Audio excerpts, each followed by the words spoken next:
our first match is set up, so we can jump over to them right now. Our two players that we're going to be watching battle it out, as we just said, for the Road to Worlds, earning those CP, is going to be Drew versus Roman. We did see, I believe we've seen both of these players on stream at some point. We did. We saw Roman.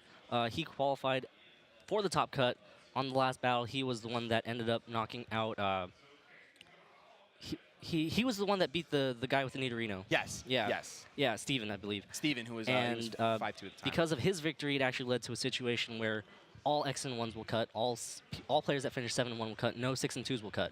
Yes, and we can actually throw up Roman's card on the screen now so you guys can see. As Drew was mentioning, we have newer players, we have older players, but we can see their accomplishments. Roman, his accomplishments, this is his first accomplishment. Like you were just saying, he's making his name right now. 2016 Regionals Top 8. You guys can see his team as well right there. Groudon, Yveltal, Kangaskhan, Salamence, Furthorn, and Crobat. Yeah, and you know, I was actually talking to him a little bit yesterday, and I asked him, hey man, what other accomplishments do you have? And he's like, this is it. I don't know. This is it. And that's awesome because you got to start somewhere. Yeah. I don't think that anyone should be discouraged when they see that our top cut is maybe fresh players. All that means is that these fresh players are coming in hard and they're making a name for themselves. Yeah, and you know, Drew, who we see on the screen now, I think this might be his first regional as well. Wow, so we can pull up his player card as well just to see if it is. Oh, yeah, he does have regionals, 2015 regionals top 16. So he's new. He's not new to regionals, but so far back-to-back both years he's at least top cut. Maybe not top 8, but top 16. And then this year, obviously, he's top 8 and trying to go for that first place for the Winter Regionals. We can see his team as well. He's got Salamence, Kyogre, Scizor, Thundurus, Xerneas, and Kangaskhan. Yeah, and you know, Drew had a pretty tough matchup in the last round of Swiss. He had to actually play off against Mackenzie, who is the 2014 senior national champion. So, you know, that was probably a tough matchup. Yeah. In terms of, you know, I'm pretty new. She is, well, she is a national champion. Yes, exactly. Right? So. No, you can't sleep on someone just because they don't have many prior accomplishments, because he did just yesterday take down, like you said, a national champion. Right. So I'm definitely interested to see. Roman was playing really, really well yesterday too. So I'm really excited to see how this match goes. Of course, you guys can see, we see the game from Drew's side. So Roman's team was just on the screen, but we had it on the player cards as well before. So we're going to see, as we were saying before, it is completely different now. This is 2 out of 3. The players had to overnight rechange their thought process. Not best of 1 anymore. 2 out of 3. Let's get back to what they know and what they love. We're going to see how they decide to lead. Roman's going to go ahead and lead off with Ferrothorn and Kangaskhan. So a pretty solid lead. And then Drew's going to go ahead and lead Salamence, Thundurus. Yeah, and that's a good lead right there from Roman. You know, going into team preview, like I said yesterday, team preview is where the battle starts. Yep. You know, Roman looks at the team preview for Drew. He sees the Xerneas. He sees the Salamence. He sees the Kyogre. I'm going to bring Ferrothorn. Exactly. Right? Salamence can hit into Ferrothorn pretty hard with Double Edge, but it's going to be taking a lot of damage from its own Double Edge recoil. It's going to be taking damage from Iron Barbs and possibly Rocky Helmet if that Ferrothorn is carrying it. But the big thing is that Ferrothorn is going to be able to wall Kyogre, well, decently wall Kyogre, and also be able to wall Xerneas and be able to hit back with the Gyro Ball. Exactly. I think the one thing that Roman has to think about right now is the fact that Salamence does have the option to carry a Fire-type move. And of course, there's no weather on the field right now. So if the Salamence does carry a Fire-type move, that Ferrothorn is in a little bit of trouble, but he does have Fake-Up pressure on the field with Kangaskhan. And remember, Drew is actually running a physical Thundurus. Oh, that's right. That's what took the stage by storm yesterday. Yeah, Thundurus does get the ability to get superpower, so I'm not sure exactly how much damage the superpower will do this Kangaskhan, but this Kangaskhan isn't really safe right here. Yes. Depending on how much how powerful this Thundurus really is. Yeah, and we can see that both players, there was no switching, just 2 Mega Evolutions on the field as Ferrothorn goes for the Protect. Kangaskhan goes for the Fake Out, targeting down, I believe. Yes, it's going to be the Thundurus. So maybe we're fearing that physical Thundurus that you had just said. It's a crit on the second Fake Out, getting a little bit of extra damage. Thundurus is going to flinch, and Salamence goes for the Hyper Voice. Of course, Ferrothorn not going to take any damage, but Kangaskhan's going to take about 40% from that Hyper Voice. Yeah, and you know, that's an interesting move right there. A Fake Out into a Protect. Usually you want to try to use the Fake Out in order to get set up in some way, but right there, Roman, I guess Kangaskhan just didn't really have any other moves to use. Kangaskhan not really known to use Protect. Instead, Drew does get off a Hyper Voice onto the Kangaskhan and chips away, and now it is definitely in superpower range. Yes, definitely. No matter, even if you don't normally see a Thundurus that's physical, superpower at that range will take it out. And that's exactly why Roman's going to go ahead and switch out his Kangaskhan, going out into his Groudon, bringing up the Desolate Land, that sun that shines. So not exactly, I'm not sure how this turn is going to play out. Of course, Kangaskhan didn't want to get taken down buy a superpower from that Thundurus if that is what it's carrying on the physical set. So switching in a bulky Groudon seems to be the best option. Salamence is going to go ahead and go for that Hyper Voice. Going to do almost 50% to the Groudon and 35 to the Ferrothorn as Thundurus does go for that superpower, and it's going to pick up the knockout on the Ferrothorn. Despite those defenses being so high, they just weren't high enough. Yeah, I'm not sure if Roman knew about the physical Thundurus that was coming his way. You know, usually a Thundurus out on the field means that Ferrothorn's pretty safe, but this Thundurus right now is getting weathered down. Life Orb recoil, as we saw, brings it all the way down to about, I don't know, 30, 35%-ish. Yes. Groudon was kind of a strange switching right there, but it made sense in terms that, you know, Kangaskhan was intimidated. Roman wants to reset that attack stat to a 0, you know, neutral attack stat. And now he gets to reset his fake out pressure right here to allow Groudon to be able to go for an attack. Exactly. I think that was the biggest thing too, getting that fake out pressure. It's obviously not speed control, but fake out pressure can really turn the tides of a game very quickly. Yeah, and you know, this Thundurus right now, it'll probably get knocked out from a fake out, and if not, then it will bring it to recoil, Life Orb recoil range. But you know, the Salamence is kind of the bigger threat right here. We saw exactly how much damage it did to the Groudon with the Hyper Voice. Salamence, known to carry Draco Meteor, can easily target down that Groudon to pick up another knockout right here. So Roman has to be careful about who he picks to fake out right here, but instead he's just going to go ahead and switch out this Groudon. Yeah, he's going to switch out his Groudon, but he doesn't look too happy with that decision. He just made a face kind of disappointed. He goes on into his Yveltal right here, going to hit the field. Oh my goodness, I love the way that thing looks. Dark Aura is going to trigger, which of course boosts the Dark type moves. Salamence is going to go ahead and go for the Protect, actually decide to be on the defensive this turn. Despite outputting all that damage, Kangaskhan goes for the fake out. Oh, predicting that fake out as Thundurus goes for his superpower into the Kangaskhan slot, but with the attack drop, is it going to be enough? It is going to be enough to take out that Kangaskhan. Back-to-back knockouts for Drew's Thundurus. Yeah, and you know, Kangaskhan's off the field, and so is the Ferrothorn, so right now it's going to be up to Roman's 2 restricted Pokemon, Yveltal and Groudon. Right now this Thundurus not going to be able to do too much. 2 stages of attack that's been dropped. You know, it does have access to Wild Charge, could target down that Yveltal for a little bit of damage, but at the same time, you know, Yveltal threatens it with the Sucker Punch, and we see, you know, it's kind of a precarious position. You know, Drew's not out of it just yet. You know, there's still 2 restricted Pokemon on Roman's side. Yeah, that is true. You can't count it out. You can't count a player out when you have monsters like this. But I think another thing to remember too, you had mentioned before that Thundurus, maybe Roman wasn't expecting that physical Thundurus. He has that information now. Yeah. So no matter how this game turns out, we get to see for the first time this weekend how players adapt in the following game. But like you said, Drew is not out of the woods, but his Salamence has been here since turn 1. He needs to knock out the Salamence. Yes, Roman, exactly. If he wants to be able to get back into this, he needs to be able to knock out that Salamence without losing his Primal Groudon. And one way to do that, you know, Yveltal has access to Sucker Punch. Yveltal has access to Snarl. Snarl is a good move right there to kind of reduce the damage output from Salamance's Hyper Voices, Draco Meteors. But instead we see Thundurus go for the Thunder Wave here on this Yveltal. Yeah, I think that's a good move by Drew, just slowing this thing down for future turns. I wouldn't be surprised if he's going to single target down the Groudon. Oh, the Sucker Punch is going to fail on the Thundurus as Salamence goes for another Hyper Voice. We already know that it does around 40% of the Groudon, and it's a critical hit on the Yveltal, doing over 50%. A Flamethrower is going to go from the Groudon into the Thundurus and take it out, finish it off, just a little bit of HP that it had left. Interesting decision right there from Roman. You know, he targeted down the Sucker Punch onto that Thundurus slot, right?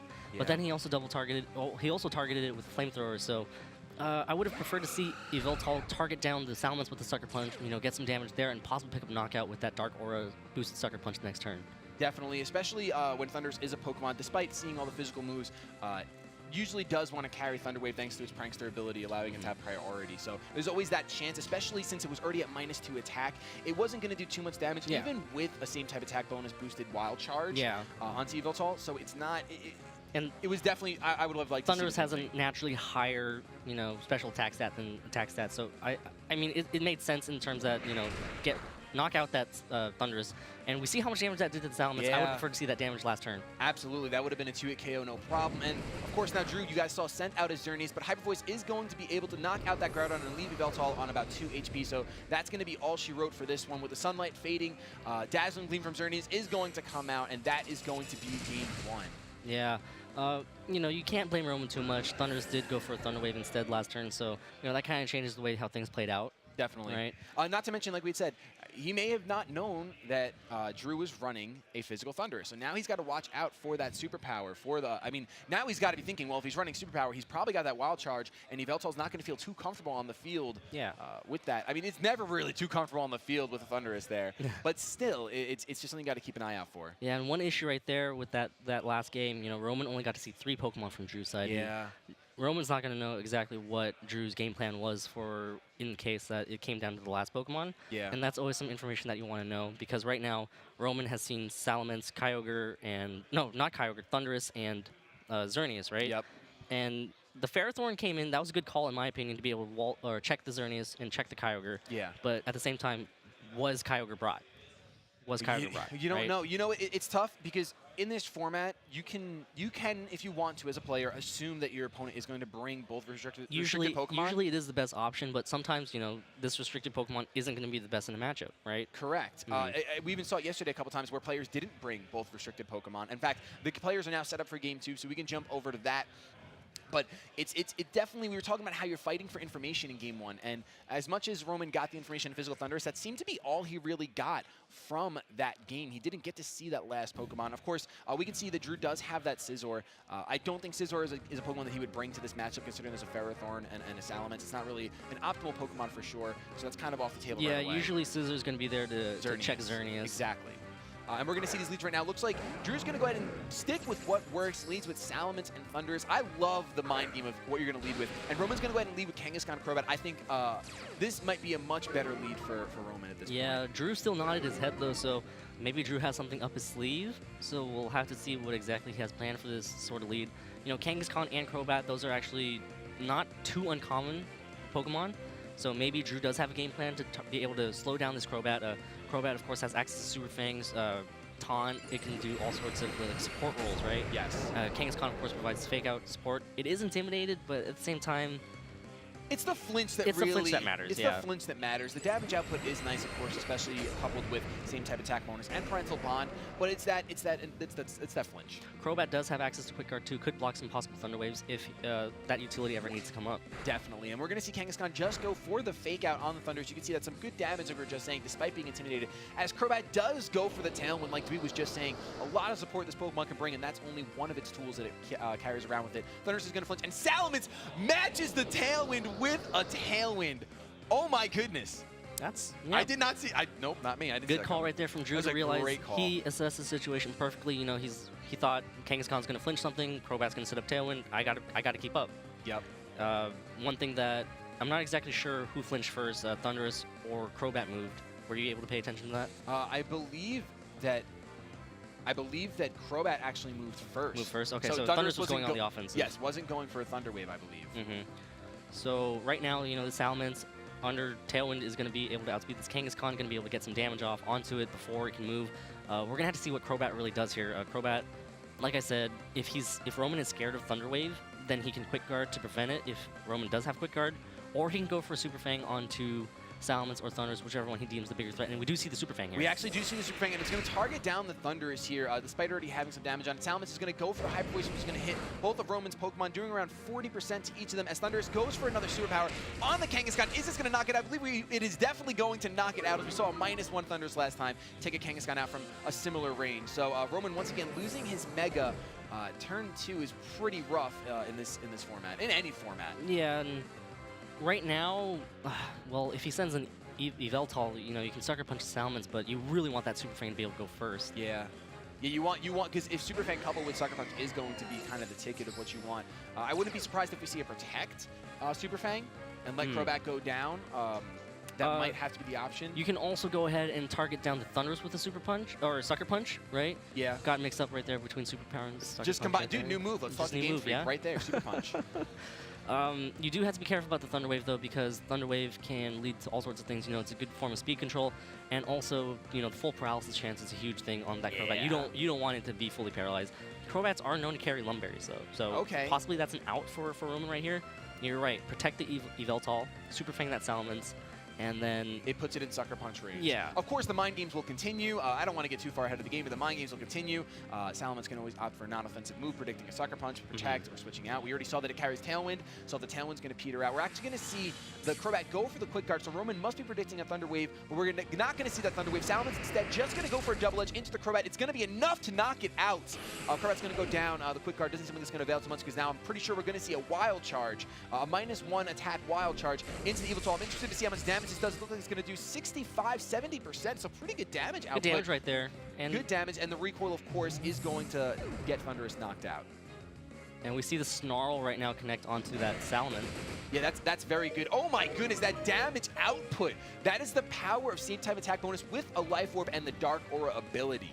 That was huge damage. I mean, right now, Roman's team is heavily whittled down at the cost of just being able to take out that Thundurus and putting Salamence in the range of getting knocked out. We see Groudon come out. That's going to revert back to its primal form, and we see Xerneas. So it's not over yet, right? Yeah, I wouldn't say it's over yet, because Yveltal's putting a lot of pressure on the Salamence with Sucker Punch, so it's going to be tough for it to be offensive. And then Groudon has a good matchup against Xerneas. Yeah. So I'm not going to say it's over, but Drew is up one Pokemon. Drew does have one more Pokemon back. It could possibly still be that Kyogre, which would not be the best thing for Roman because of the Weather War, which means that Drew pretty much ended up winning the Weather War. If it is Kyogre, of course, I don't want to speculate too much about what the last Pokemon is, but if it is Kyogre, we didn't even get to see it. Yeah, we didn't even get to see it either, so that's also information that we missed out on. Yeah, we did miss out, and it kind of stinks a little bit, because we would be able to see if Drew had adapted his change, but considering he led the same lead, I wouldn't be surprised if he did just bring the same 4 that he brought in Game 1. I mean, when you win the game and it worked, most of the time what I've seen is Game 1, the winner chooses the same lead and the same 4 Pokemon, unless they see something that catches them off guard. Right now, the biggest issue is that, Roman needs to be able to knock out the Salamence. Salamence is going to do a lot of damage. It has one stage of reduced special attack. We're probably going to see the Protect and maybe an Eruption here. Yeah, that could definitely be, because the Eruption in the Sun will be enough to take the Salamence out. Salamence is going to go for the Hyper Voice, as Yveltal does go for that Protect. Hyper Voice just going to hit that Groudon, of course. Dude. Oh, that's a critical hit. That is a crit, as Xerneas goes for the Geomancy. So Xerneas is going to show us some colors, of course, increasing its speed, its special defense, and its special attack all in one turn. So if we were going to see an Eruption, especially because that critical hit lowering the power of Eruption, it'll be enough to take the Salamence out, but the Xerneas with the special defense, it's probably going to do less than 50% to it. We'll see right now exactly what Roman decided to go for. Did, in fact, go for that Eruption. We're going to see how much damage it does do to the Xerneas. Salamence will definitely go down to this attack, and Xerneas is not going to take much damage at all.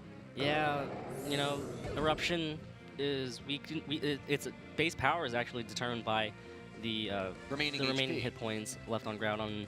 That Hyper Voice kind of did it in, and we do see Kyogre come out, and that should seal the deal here. Definitely, I think that turn, Roman definitely needed to, what I had said prior, was go for that Sucker Punch on Salamence. Yeah. Especially if his plan was to go for Eruption, because that would 100%. Worst case scenario, Salamence goes for a non-offensive move or switches out. Sucker Punch fails, but it is what it is, because the Eruption is going to take him out anyway. Yeah. You were willing to take that damage. Yeah. So you might as well put that pressure on.